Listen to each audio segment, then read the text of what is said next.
اللہ سے ملوا جاتی ہے صحبت اللہ والوں کی اپنا رنگ۔ الحمد للہ وکفی وسلام علی عبادہ الذین اصطفی، اما بعد فاعوذ باللہ من الشیطان الرجیم، بسم اللہ الرحمن الرحیم۔ یا ایہا الذین آمنوا ادخلوا فی السلم کافہ، صدق اللہ العظیم۔ سبحان ربك رب العزة عما يصفون وسلام على المرسلين والحمد لله رب العالمين۔ اللهم صل على سيدنا محمد وعلى آل سيدنا محمد وبارك وسلم۔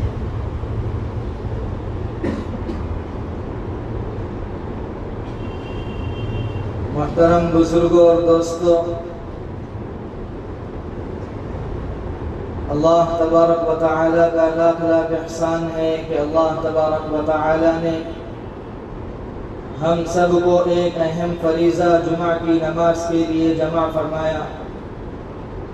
اللہ تعالی سے دعا کریں کہ اللہ تعالی ہمارے اس جمع ہونے کو قبول فرمائے، آخرت میں نجات کا ذریعہ بنائے۔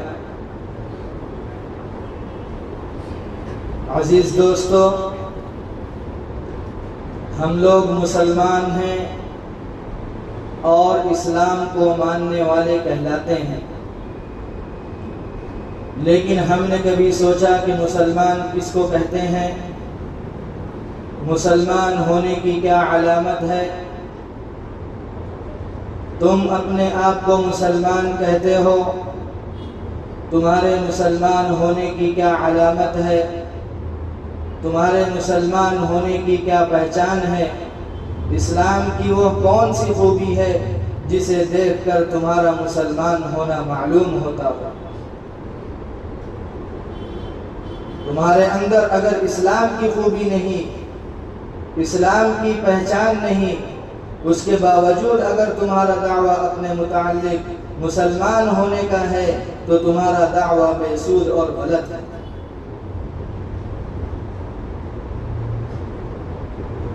میں اگر اپنے متعلق تم سے یہ کہوں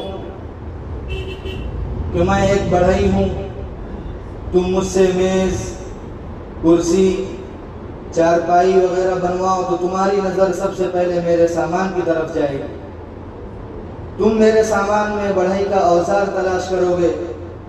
اگر تم کو میرے پاس بڑھئی کا سامان نہیں ملے گا تو تم میرے بڑھئی کہنے کا اعتبار نہ کرو گے، اور تم مجھے میز، کرسی اور چارپائی بنانے کے لیے نہیں دو گے، اور یہ کہو گے کہ یہ شخص غلط کہتا ہے۔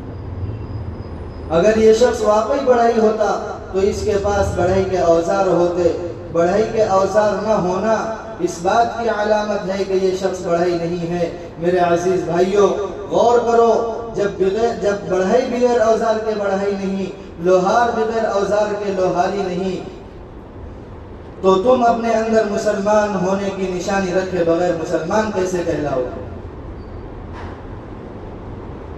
اگر لوہار کو لوہار کہلانے کے لیے لوہاری اوزار رکھنا ضروری ہے، ایک بڑھئی کو بڑھئی کہلانے کے لیے بڑھئی اوزار رکھنا لازمی ہے، تو تم کو مسلمان کہلانے کے لیے مسلمان کی پہچان رکھنا ضروری ہے۔ ورنہ جس طرح آج تم لوہار کو لوہاری اوزار نہ رکھنے کی بنا پر لوہار نہ سمجھ کر نکال دو گے، اسی طرح کل قیامت میں اللہ تعالی تمہارے اندر مسلمانی علامت نہ دیکھ کر تمہیں نکال دیں گے۔ ہم زمانے سے مسلمان ہیں اور مسلمان کہلاتے ہیں، لوگ بھی ہمیں مسلمان سمجھتے ہیں، لیکن وہ کون سی علامت ہے جسے دیکھ کر اللہ تعالیٰ بھی ہمیں مسلمان سمجھے؟ وہ کون سی پہچان ہے جس سے ہم اللہ تعالیٰ کی نگاہ میں بھی مسلمان کہلائیں؟ مسلمان ہونے کی سب سے بڑی نشانی یہ ہے کہ اس کی پیشانی اللہ کے سامنے جھکے اور کسی کے سامنے نہ جھکے، وہ صرف اللہ تعالیٰ سے ڈرے اور کسی سے نہ ڈرے۔ اور ہمارا حال کیا ہے؟ ہماری پیشانی سب کے سامنے جھکتی ہے، اگر نہیں جھکتی ہے تو اللہ کے سامنے۔ ہم کو سب کا ڈر ہے، اگر ڈر کسی کا نہیں ہے تو وہ اللہ کا۔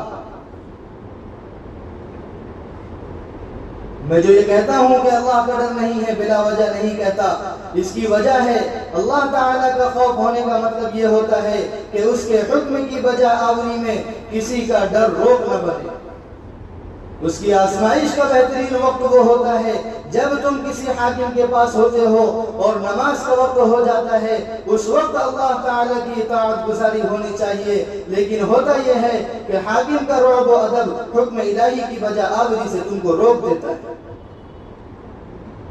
اگر تمہارے یہاں داروغہ آ جائے اور اس وقت تمہیں نماز کے لیے پکارا جائے تو اس خدائی پکار پر دھیان نہیں دو گے، یا اگر منسٹر صاحب پاس بیٹھے ہوں اور اس دوران میں نماز کا وقت آ جائے تو کسی طرح اس کے پاس سے اٹھ کر نماز کے لیے نہیں جاؤ گے۔ اب بتاؤ میں کیا غلط کہتا ہوں؟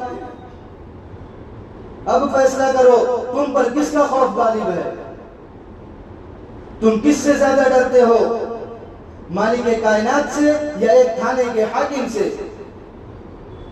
صحیح معنی میں اگر اللہ کا خوف ہوتا تو اس کے حکم کی بجا آوری کے لیے دوڑ پڑتے، کسی کے کچھ کہنے، سمجھنے اور خیال کرنے کا نہیں کرتے۔ تم سورہ فاتحہ روز پڑھتے ہو، روز سنتے ہو، روز پڑھتے ہو کہ ایاک نعبد و ایاک نستعین، کہ اے اللہ ہم تیری ہی عبادت کرتے ہیں اور تجھی سے مدد مانگتے ہیں۔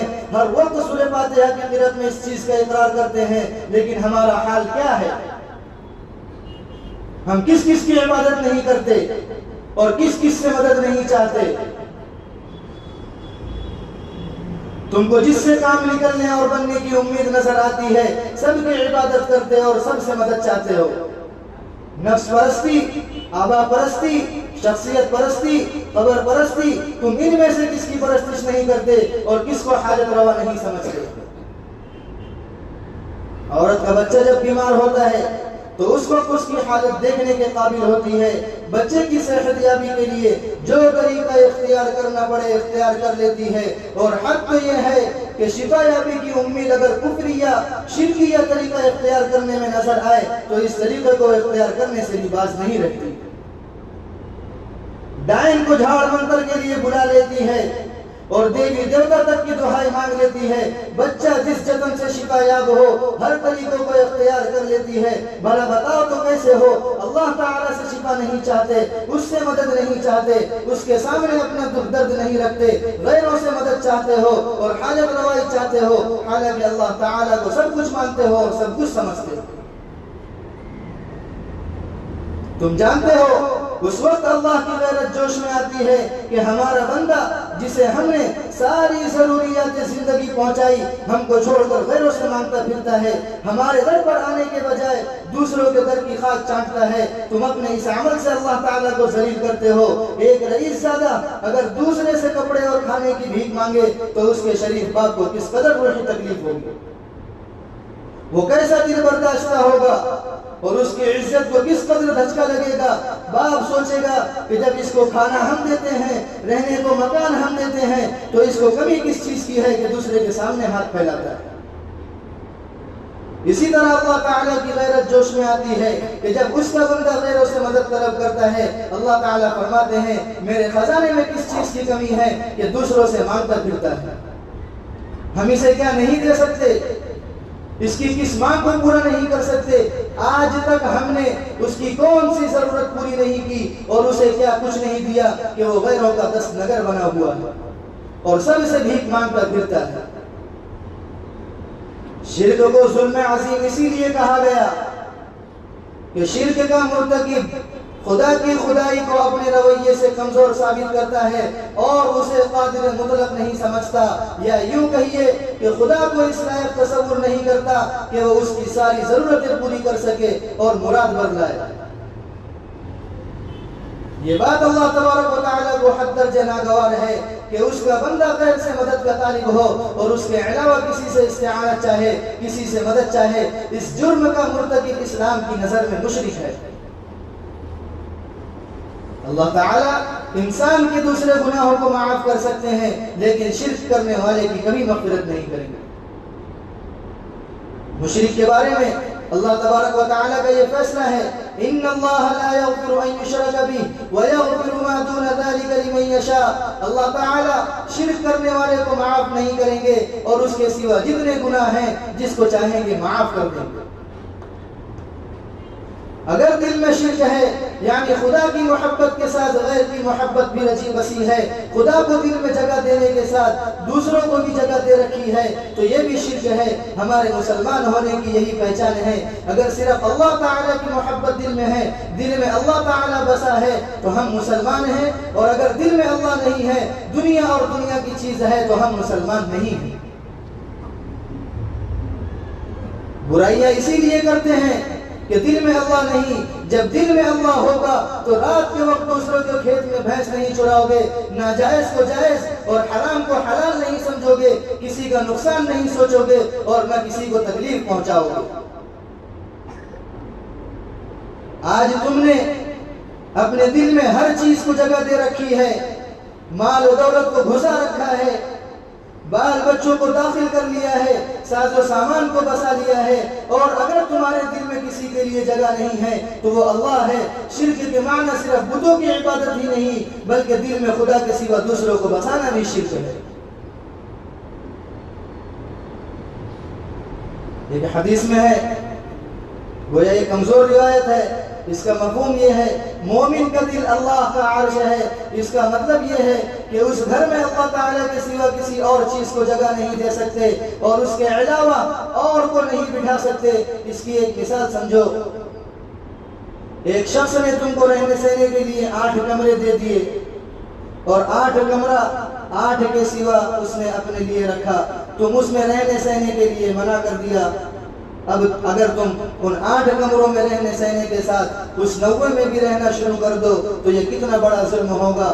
ٹھیک اسی طرح اللہ تعالیٰ نے بھی جسم کے تمام اعضاء، ناک، کان، آنکھ، ہاتھ، پاؤں تمہیں عطا فرمائے، ان کا مالک تمہیں بنایا اور ان کو استعمال کرنے کی اجازت دی، اور دل کے متعلق یہ کہا کہ یہ میرا گھر ہے، اس کو میرے لیے خالی رکھنا، اس میں میرے سوا کوئی داخل نہ ہو اور کسی کا اس میں بسیرا نہ ہو. اب بتاؤ کہ دل میں جو دنیا بھر کی چیزوں کو تم نے بسا رکھا ہے یہ ظلم عظیم نہیں تو اور کیا ہے؟ تم جو دل میں خدا کے ساتھ دنیا بھر کی چیزوں کو جمع کیے ہو یہ بھی شرک کی ایک قسم ہے. تم برائی اسی لیے کرتے ہو کہ تمہارے دل میں اللہ نہیں ہے، ورنہ تم کبھی ظلم و زیادتی نہیں کرتے، کسی کا مال نہیں دباتے، ذخیرہ اندوزی سے پرہیز کرتے، بخیل و کنجوس نہیں ہوتے، اس کی بجائے فراخ دست و کشادہ دل ہوتے، غریب پروری اور محتاجوں کی خبر گیری تمہارا شعار ہوتا، حاجت مندوں کی حاجت روائی تمہارا شیوا ہوتا، خدمت خلق کر کے خدا کی خوشنودی حاصل کرنا تمہارا نصب العین ہوتا. آج تم اپنے مال کو صرف اپنا مال سمجھتے ہو، اس لیے اپنے تن آسانی اور عیش کوشی میں لگے ہو. تمہارے پیش نظر اپنی خوشحالی ہے، اس کی پرواہ تمہیں بالکل نہیں کہ تمہارے اڑوس پڑوس والے کس غریب کی زندگی گزار رہے ہیں، اور مسلسل فاقے نے ان کو جاں بلب اور نیم مردہ کر دیا ہے. حدیث قدسی ہے، قیامت کے دن اللہ تعالی انسان سے کہے گا اے ابن آدم میں بیمار تھا، تو نے میری بیمار کرسی کی تھی. بندہ کہے گا بھلا ایسا کیوں ہو سکتا ہے؟ تو رب العالمین ہے. اللہ تعالیٰ فرمائیں گے کیا تجھے معلوم نہیں کہ میرا برا بندہ تیرے قریب بیمار ہو گیا تھا اور تو نے اس کی خبر نہیں لی تھی، حالانکہ تو اگر اس کی بیمار کرسی کے لیے جاتا تو مجھ کو اس کے پاس پاتا. اسی طرح خدا فرمائے گا اے ابن آدم میں نے تجھ سے کھانا مانگا تھا مگر تو نے مجھے نہیں کھلایا. بندہ عرض کرے گا ایسا کیسے ممکن ہے؟ اللہ تعالیٰ فرمائیں گے کیا تجھے یاد نہیں کہ میرے فلاں بندے نے تجھ سے کھانا مانگا تھا اور تو نے انکار کر دیا تھا، اگر تو اسے کھلاتا تو مجھے اس کے پاس پاتا. ایک دوسری حدیث میں فرمایا مال تو میرا مال ہے اور فقراء میری اولاد ہیں، تو جس نے میری اولاد پر میرا مال خرچ کرنے میں بخل کیا اس کو ضرور جہنم میں داخل کروں گا اور کوئی پرواہ نہ کروں گا. دولت اللہ تعالیٰ نے صرف جمع کرنے اور اپنے کام میں لانے کے لیے نہیں دی ہے، بلکہ وہ دولت اللہ تعالیٰ کی ہے اور اللہ تعالیٰ نے اسے اپنی اولاد یعنی غربا میں تقسیم کرنے کے لیے بھی دیا ہے، مگر ایسا اس لیے نہیں ہوتا ہے کہ دل میں اللہ نہیں ہے، اللہ کا ڈر نہیں ہے، ورنہ ضرور دولت غربا میں تقسیم کرتے اور جہنم میں جانے سے بچتے۔ اسلام کی اصلی پہچان یہی ہے کہ دل میں اللہ کو بسائے، اس کے بعد دین کا ہر کام کرنا آسان ہوگا اور اللہ کے راستے پر چلنے میں سہولت ہوگی۔ اس کے بغیر اللہ کی مرضی کے مطابق نہ چل سکو گے اور نہ زندگی گزار سکو گے۔ آخر میں دعا ہے اللہ تعالی ہمارے اندر اسلام کی نشانی پیدا کرے اور غیر اللہ کی محبت سے دل کو خالی کرے۔ آمین وآخر دعوانا ان الحمدللہ رب العالمین۔ اللہ سے ملوا جاتی ہے صحبت اللہ والوں کی،